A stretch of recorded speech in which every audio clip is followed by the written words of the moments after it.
Subscribe کریں ہمارے channel کو اور بیل آئیکن کو کلک کریں تاکہ ہماری ہر نئی آنے والی ویڈیوز آپ تک بآسانی پہنچ سکے۔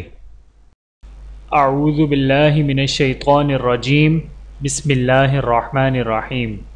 تمام دیکھنے اور سننے والوں کو السلام علیکم ورحمۃ اللہ وبرکاتہ، اور میں آپ سب کو اپنے چینل میں خوش آمدید کہتا ہوں۔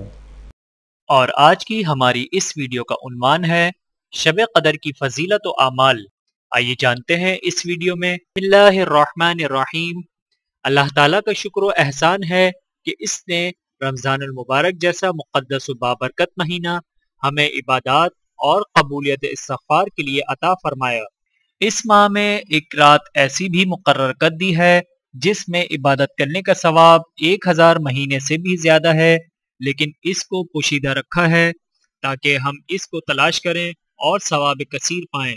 ماہ رمضان کے آخری عشرے کی طاق راتوں میں شب قدر ہونے کا زیادہ احتمال ہے، یعنی 21، 23، 25، 27 اور 29ویں شب میں زیادہ سے زیادہ امکان ہے۔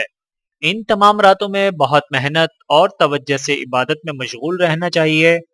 اس رات حضرت جبرائیل علیہ السلام زمین پر ماں کئی ہزار فرشتوں کے اترتے ہیں اور ہر جگہ جاتے ہیں۔ یہ فرشتے طلوع فجر تک رہتے ہیں اور امت مسلمہ کے لیے استغفار اور اللہ تعالیٰ کی تسبیح و تہلیل میں مصروف رہتے ہیں۔ حضرت علی رضی اللہ تعالی عنہ سے مروی ہے کہ جو شخص شب قدر میں نماز عشاء 7 مرتبہ سورۃ القدر پڑھے، اسے مصیبت سے نجات ملے گی اور فرشتے اس کے لیے جنت کی دعا کرتے ہیں۔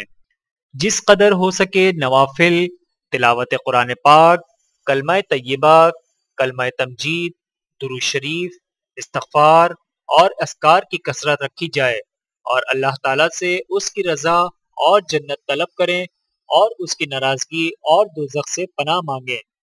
اللہ تعالیٰ عمل کرنے کی توفیق عطا فرمائے، آمین ثم آمین۔ ویڈیو دیکھنے کا بہت شکریہ۔